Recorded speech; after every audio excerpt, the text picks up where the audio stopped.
Good morning everyone and welcome to the class. We are doing the chapter The End of Bipolarity, and under this chapter we have discussed the features of Soviet system, then the drawbacks or the defects which were there in the Soviet system, and after that in the previous class we have started the process of disintegration. Actually the process of disintegration of the USSR was started with the coming of Gorbachev, when Gorbachev became the General Secretary of Communist Party and he started some political and economic reforms. These reforms were aimed at making the USSR stronger, but actually what we find that these reforms which were started by Gorbachev, actually those reforms paved the way for the disintegration of the USSR, and no one has such kind of apprehension कि ऐसा कुछ होगा. हर कोई का यही सोच था कि जो रिफॉर्म्स आ रहे हैं उसको लोग क्रिटिसाइज कर रहे थे. There were few who were saying that जो रिफॉर्म्स गोरबाचेव ने लाया है वो बहुत ही स्लो रिफॉर्म्स हैं, उनको बढ़ाने की ज़रूरत है, उसका जो पेस है, स्पीड ज़्यादा करने की ज़रूरत है. कुछ जो थे वो देवर ऑफ द ओपिनियन कि इस तरह के रिफॉर्म्स नहीं लाने की ज़रूरत है. तो नो वन वॉज अप्रीहेंडिंग कि इस तरह का जो रिफॉर्म्स इन्होंने स्टार्ट किया that will and into the disintegration of the USSR. So what happened कि जो रिफॉर्म्स थे, these reforms were mainly towards the policy of liberalization. उन्होंने जो प्रॉब्लम्स आ रही थी इकोनॉमी में, स्टैगनेंसी जो आ गई थी इकोनॉमी में, and the main reason of stagnancy in the economy was its closed nature. The economy was closed. तो उन्होंने इकोनॉमी को ओपन करना स्टार्ट किया और लिबरलाइजेशन की तरफ ही started to move USSR towards this liberalization. And political front पे भी उन्होंने जो वेस्टर्न कंट्रीज थे उनके साथ रिलेशन को नॉर्मलाइज करना स्टार्ट किया था. बहुत क्रिटिसिजम्स भी हुए इनके सारे रिफॉर्म्स के. And what we find that after this these reforms, one new development was there, and that development was movement of the people of such countries like Lithuania, Estonia and Latvia, which were the Eastern Europe countries, which were under the control of the USSR. तो movements पहले भी होते थे, but 1985 के बाद जो movements हुए वो movement पे USSR ने उसको suppress नहीं किया. तो बट जब USSR की तरफ से suppress नहीं हुआ तो movement जो था वो बहुत बड़ा होता गया. And moreover new developments were taking place. Like in 1989 October, the Soviet Union declared that the countries who have signed the Warsaw Pact, they are free to decide their own future. मतलब they are not bound to be in the Soviet bloc, because he was knowing what is going to happen. जो condition थी उसमें वो जान रहे थे कि ये सिस्टम जो है हमारा USSR वो ज़्यादा दिन सर्वाइव नहीं कर सकेगा, and that is why he declared कि everyone is free to accept its own future, है ना. और एंड इसी मंथ में एक और डेवलपमेंट होता है कि जर्मनी का जो डिवीज़न वाला जो वॉल था, बर्लिन वॉल, वो टूट जाती है लोगों के द्वारा. That is the important thing. People have broken the wall, Berlin wall. And then we see that in the month of February in 1990, Gorbachev started the multi-party system. जो अभी तक for the last 72 years हम देख रहे हैं कि communist party जो थी वो सिंगल पार्टी थी, वहाँ पर सिंगल पार्टी सिस्टम था. Communist party was the only party. And now what was done by Gorbachev, that he permitted this multi-party system. And then we see that in March 1990, Lithuania became the first country of Eastern Europe to declare its independence. So two developments are taking place. One development is within USSR, एक जो USSR के अंदर हो रहा है, और दूसरा जो डेवलपमेंट है दैट इज़ जो सोवियत ब्लॉक है, खास करके जो ईस्टर्न यूरोप के जो कंट्रीज़ हैं उनमें जो चेंजेस आ रहे हैं, दीज आर ओके। तो दो चेंजेस साइमल्टेनियसली चल रहे हैं। और जब 1990 के मार्च में इन्होंने लिथुआनिया ने जब अपने इंडिपेंडेंस को डिक्लेयर किया, उसके बाद क्या होता है कि जून 1990 में रशियन पार्लियामेंट जो थी वो अपने आप को सोवियत यूनियन से इंडिपेंडेंट कर देती है। एंड वी नो कि Russia was the most powerful country of the USSR, most सबसे बड़ा एरिया वाइज, पावर वाइज, हर तरह से जो रसिया था वही ऑल इन ऑल था in the whole of USSR. तो रसिया ने क्या किया, अपने आप को इंडिपेंडेंट डिक्लेयर कर दिया फ्रॉम द यूएसएसआर इन 1990। और ठीक इसके एक साल बाद क्या होता है कि 1991 के जून में Yeltsin becomes the president of the रसिया।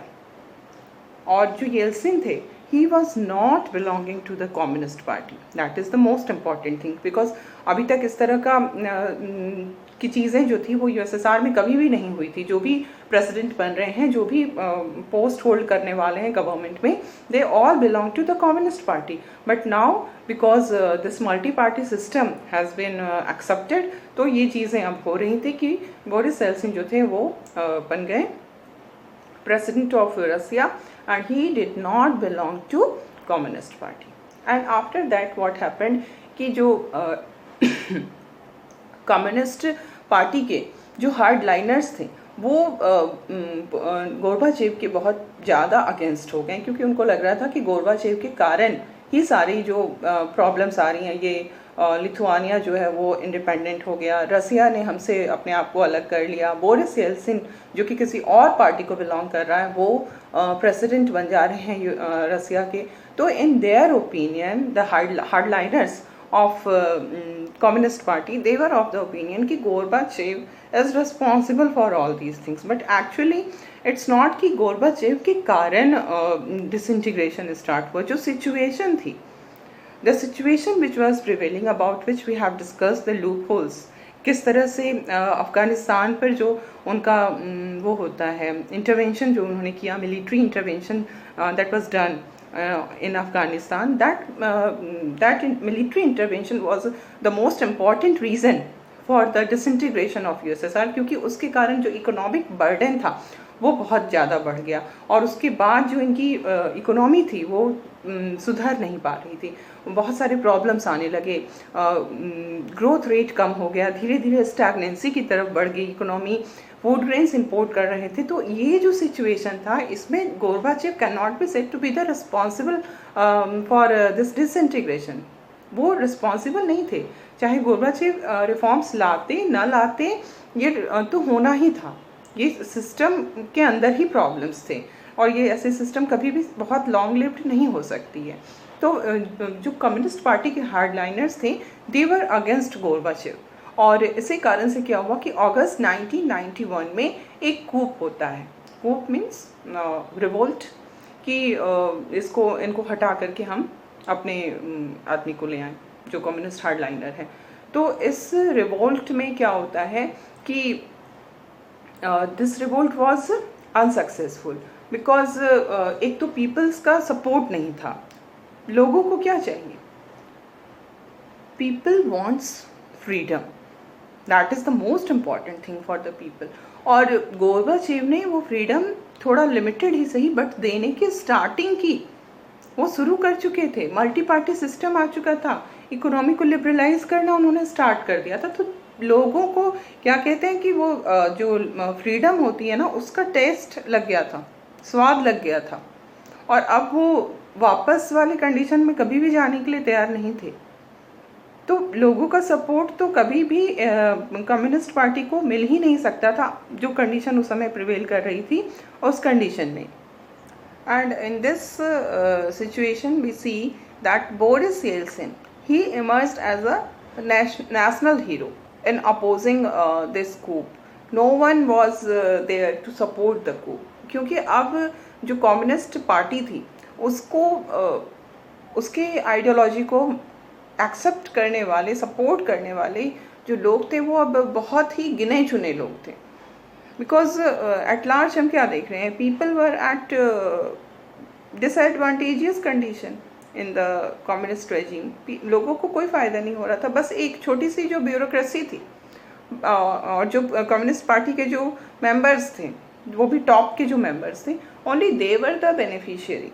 तो ऐसे कंडीशन में स्कूप को कोई भी सफलता नहीं मिल पाई, सक्सेस नहीं मिल पाया। एंड अगेंस्ट स्कूप के अगेंस्ट जो भी कार्यवाही हुई, जो भी एक्शंस लिए गए, उसमें बोरिस येल्सिन जो था वो एक नेशनल हीरो बन करके सामने आते हैं।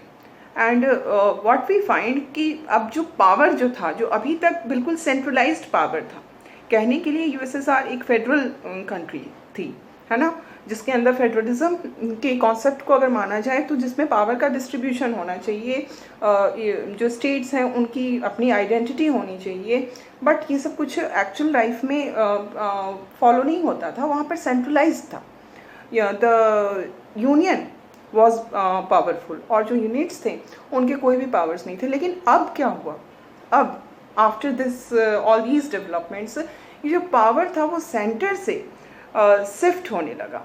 ठीक है, पावर जो था वो सेंटर से शिफ्ट होकर के जो रिपब्लिक्स थे, जो 15 रिपब्लिक्स से मिल करके यूएसएसआर बना हुआ था, अब वो रिपब्लिक्स की तरफ जाने लगा। और हम पहले ही देख चुके हैं, जून 1991 में ही ये रसिया ने अपने आप को इंडिपेंडेंट डिक्लेयर कर दिया यूएसएसआर से। तो ये जो सेंट्रलाइज्ड पावर था वो अब ख़त्म हो रहा था, यूएसएसआर की पावर जो थे वो अब ख़त्म हो रहे थे। ओके, और ये जो चीज़ें हम देख रहे हैं कि जो यूएसएसआर के अगेंस्ट जो कुछ भी हो रहा था कि हमें यूएसएसआर के साथ नहीं रहना है, हमें आज़ाद होना है, ये सारी चीज़ें जो थी वो सेंटर्ड थी कहाँ पे, जो कि Europeanized part of the Soviet Union था। मतलब सोवियत यूनियन के वो पार्ट जो कि यूरोप के पास वाले थे।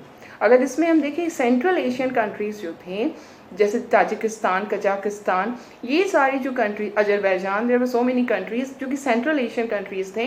ये जो यूनिट्स थे यूएसएसआर के, वो नहीं चाहते थे कि यूएसएसआर टूटे। They were not in support of disintegration of USSR. They did not want to be free of the USSR, क्योंकि उनकी सेंट्रल एशियन कंट्रीज़ जो थी उनकी इकोनॉमिक कंडीशन बहुत ही ख़राब थी, और वो चाहते थे कि उनका ये सोच था कि अगर यूएसएसआर कंटिन्यू करेगा तभी वो सर्वाइव कर पाएंगे, and that is why they were in favour of the USSR.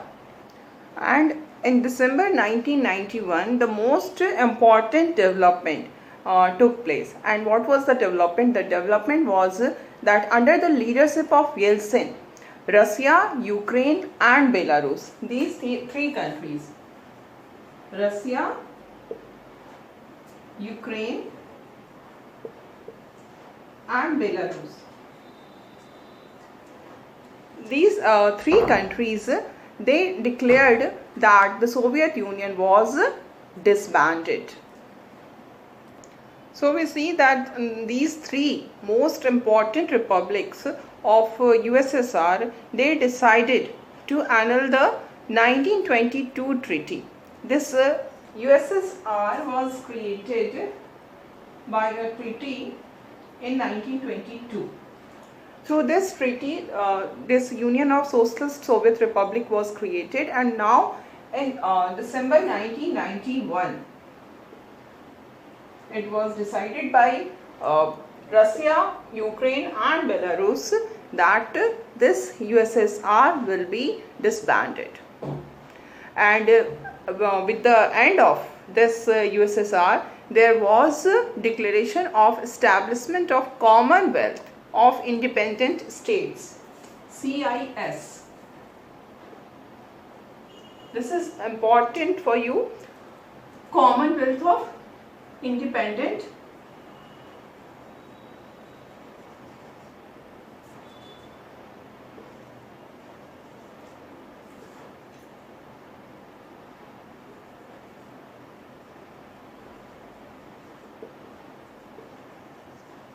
this USSR के एंड होने के बाद ये CIS जो था इसको क्रिएट किया गया. It was established the commonwealth of independent states and we see that so many countries like the countries of especially Central Asia, like about which I was telling you that these countries of Central Asia, they were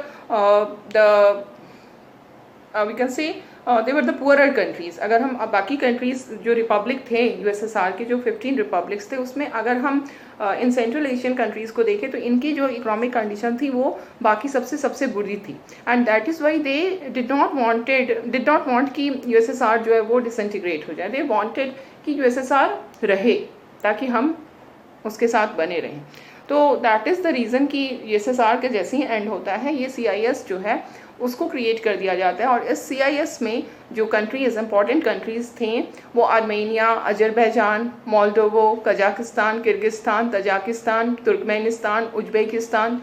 These were the countries who joined the CIS, and Georgia also joined in 1993.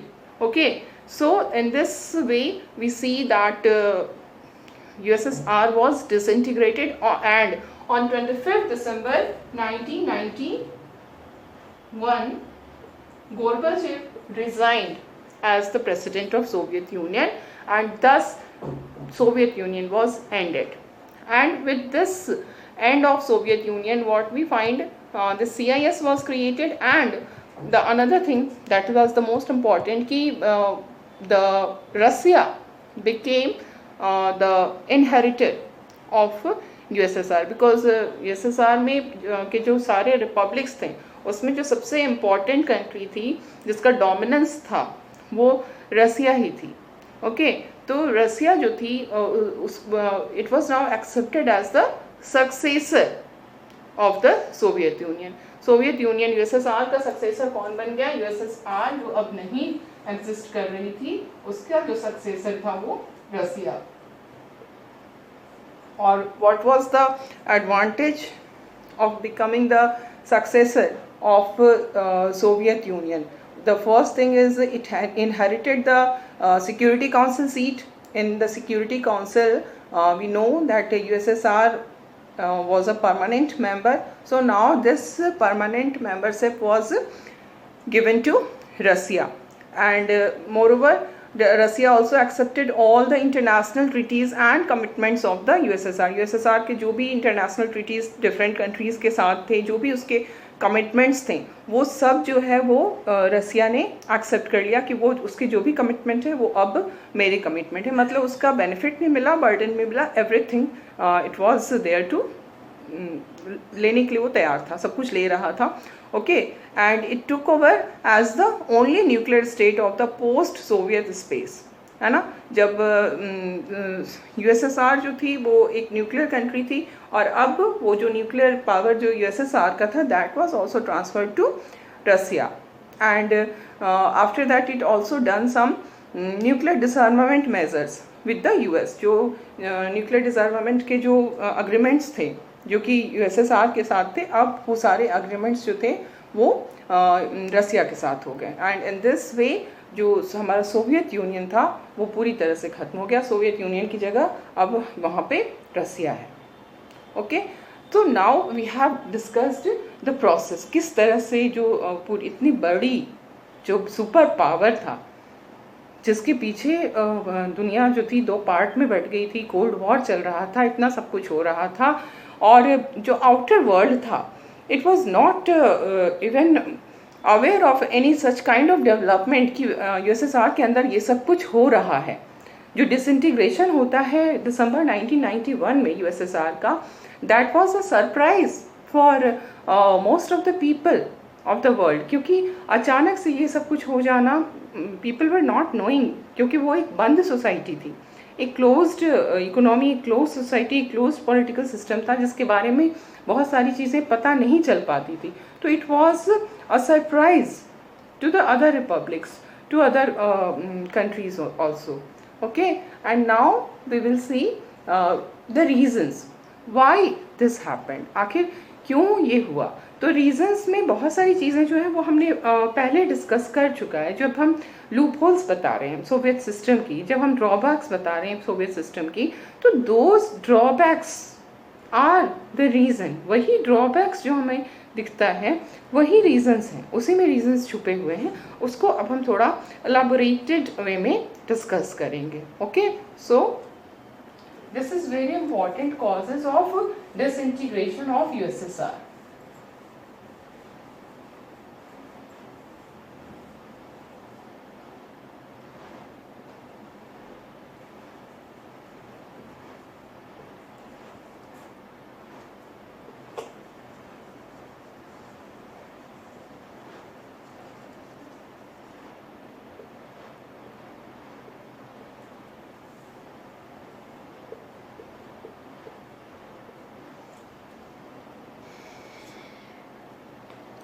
So it was one of the most powerful countries of the world, and this was suddenly disintegrated. So it was a very big question ki what led to the end of this Soviet Union, and it was also end of communism, because we see that with the end of the USSR there was end of the second world also, though communist regime is also is still there, but with the USSR it was with the end of the USSR it was a very big threat for the communism.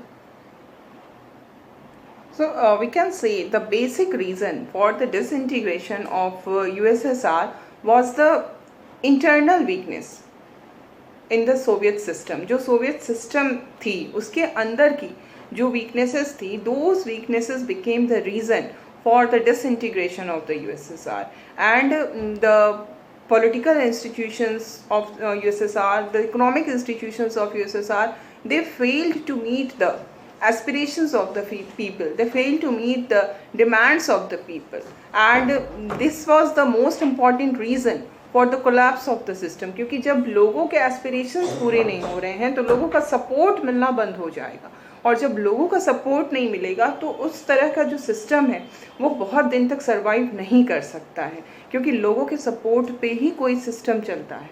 अगर आप बहुत काफ़ी लंबे समय तक अगर उसको suppress किया जाएगा तो वो कभी ना कभी किसी न किसी फॉर्म में बाहर आता है। एज आई टोल्ड यू, हर एक्शन का रिएक्शन होता है, तो ये तो होना ही था। And moreover, economic problem was also there, economic stagnation was there, जिसके कारण क्या हुआ, कंज्यूमर गुड्स की शॉर्टेज होने लगी, फूड ग्रेन्स इंपोर्ट करने लगे। तो ये सारे प्रॉब्लम्स जो थे, these were the main important reason for the disintegration of the USSR. And now we will see कि why what was the reason for this stagnancy. अगर हम कह रहे हैं कि इकोनॉमी में स्टैग्नेशन आ गया था, तो वो क्या रीज़न था जिसने इकोनॉमी को स्टैग्नेंट बनाया। Okay, so we see that we have discussed the Soviet economy was a closed economy. It used much of its resources in maintaining a nuclear and military arsenal, because it has to equate its powers, its military power with the USA, है ना। जो USSR था उसके वो power को equate करके चलना था, ये नहीं था कि वो USA से किसी भी तरह से पीछे होना चाहता था। तो इस पावर को इक्वेट करने में उसको किस चीज़ की ज़रूरत थी, उसे इस बात की ज़रूरत थी कि वो एक जो मिलिट्री और न्यूक्लियर आर्सेनल जो है उसको मेंटेन करके चले। और जिस तरह का US का जितना मिलिट्री आर्सेनल है, न्यूक्लियर आर्सेनल है, उतना ही उसके पास भी हो। नॉट ओनली दिस, उसको अपने जो सैटेलाइट स्टेट्स थे उसके डेवलपमेंट पे भी उसको ध्यान देना था, क्योंकि अगर सैटेलाइट स्टेट्स क्या होते हैं, जो स्टेट्स हमको फॉलो करते हैं। जैसे जब हम 2 ब्लॉक्स में वर्ल्ड डिवाइडेड था, तो कुछ कंट्रीज़ जो थे वो एक US ब्लॉक को फॉलो कर रहे थे, कुछ कंट्रीज़ जो थे वो USSR ब्लॉक को फॉलो करते थे। तो जो countries blindly, we can say it blindly, जो अपने सुपर पावर को फॉलो कर रहे होते हैं, उनको हम सैटेलाइट कहते हैं। जैसे आई told you Pakistan, about Pakistan, Pakistan was the satellite of USA, है ना। तो एक तो उस पर क्या प्रेशर था कि अपने मिलिट्री और न्यूक्लियर आर्सेनल को मेंटेन करना, to maintain the nuclear and military Arsenal.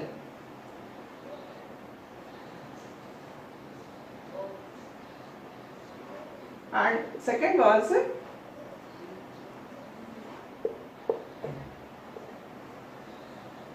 then there was need of to give financial assistance to the satellite states. Okay, so that they could be with them, है ना. अगर वो चाहते थे कि ये जो सैटेलाइट स्टेट्स है वो हमारे साथ रहें, तो उसके लिए उसको उन्हें बहुत तरह की हेल्प देनी पड़ती थी. So to give financial help to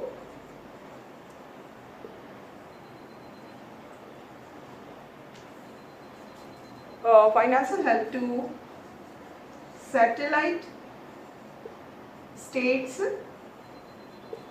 of Eastern Europe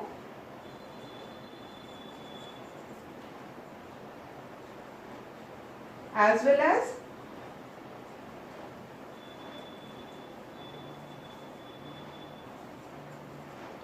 Central Asian as well as the Central Asian जो कंट्रीज थे, जो रिपब्लिक्स थे, सेंट्रल एशियन रिपब्लिक जो कि यूएसएसआर के पार्ट थे, जिनके बारे में भी अजरबैजान, तुर्कमेनिस्तान, कजाकिस्तान, किर्गिस्तान, ये सारे जो सेंट्रल एशियन जो रिपब्लिक्स थे उनको भी यूएसएसआर को काफ़ी फाइनेंशियल हेल्प देना पड़ता था क्योंकि उनको इकोनॉमिक कंडीशन बहुत पुअर थी. Okay, so as well as central Asian republics within USSR. तो ये जो प्रेशर था, ये इकोनॉमिक पे प्रेशर था. एक तो हमारा कि आर्सेनल बनाइए, मिलिट्री आर्सेनल और न्यूक्लियर आर्सेनल को मेंटेन करिए. सेकेंड थिंग कि अपने जो पिछलग्गू, जो सैटेलाइट स्टेट्स के लिए जो एग्जैक्ट टर्म होता है दैट इज पिछलग्गू. Okay, so they wanted to increase the number of satellite states ताकि उनका इन्फ्लुएंस बढ़े. तो ये जो सैटेलाइट स्टेट्स थे जो कि पर्टिकुलरली ईस्टर्न यूरोप की कंट्रीज़ के थे, उनको फाइनेंशियल हेल्प देना पड़ता था. प्लस जो यूएसएसआर के अंदर जो सेंट्रल एशियन रिपब्लिक्स थे, अजरबैजान, तुर्कमेनिस्तान, कजाकिस्तान, इनको भी उनको फाइनेंशियल हेल्प देना पड़ता था. तो ये जो थी, ये दोनों चीज़ें जो थी उन पर बहुत ज़्यादा फाइनेंशियल बर्डन डाल रही थी यूएसएसआर पे. And so these two factors were causing financial burden on the USSR. और दूसरी तरफ क्या हो रहा था, जो people थे, now they have started to compare their economic condition, the condition of the economy of USSR with the condition of the economy that was prevailing in US and other western countries. And what they were finding कि हाँ उनकी condition बहुत ख़राब है. अगर वो compare कर रहे थे तो US and other western countries जो थी वो इकोनॉमिकली उनसे आगे हो रही थी. तो ये जो अब लोगों के अंदर डिससेटिस्फैक्शन आ रहा था कि आखिर इतने सालों तक हमारे सारे फ्रीडम को इन्होंने ख़त्म कर दिया, प्राइवेट प्रॉपर्टी के इंस्टीट्यूशन को एंड कर दिया सिर्फ इसलिए कि ये कह के कि हमारा जो सिस्टम है दैट सिस्टम इज़ ज़्यादा बढ़िया है. तो क्या अच्छा था इसमें, आपने हमारी फ्रीडम को भी ले लिया और आपने डेवलपमेंट भी नहीं ला सके. अगर हम वेस्ट से कंपैरिजन कर रहे हैं तो उस कंपैरिजन में हम अपने आप को कहीं भी नहीं पा रहे हैं. तो ये जो बैकवर्डनेस आ रही थी because of economic pressure, because of stagnancy, ये जो बैकवर्डनेस इकोनॉमी में आ रही थी वो लोगों के लिए एक बहुत बड़ा पॉलिटिकल और साइकोलॉजिकल शॉक था. Because they were with their government, वो साथ थे अपने गवर्नमेंट के, लेकिन जैसे इट वाज जस्ट लाइक कि डिसीट किया, गवर्नमेंट ने उसे धोखा दिया. इस टाइप की जो साइकोलॉजिकल शॉक लोगों को लग रहा था, पॉलिटिकल शॉक लग रहा था कि आखिर ये हमारे साथ हो क्या रहा है. सब कुछ हमने गवर्नमेंट के लिए किया, एवरीथिंग वाज डन, हमारे फ्रीडम को भी ले लिया गया, but at the end of the day हम अगर कंपेयर कर रहे हैं तो हमारी कंडीशन, जो इकोनॉमिक कंडीशन है, वो यूएस और अदर वेस्टर्न कंट्रीज़ के बराबर पे हम नहीं पहुंच पा रहे हैं। तो this caused very high level of dissatisfaction among the people, और पीपल के सपोर्ट के बिना ये ज़्यादा दिन सर्वाइव नहीं कर पाता, and that happened, and we will discuss other important causes in the next class.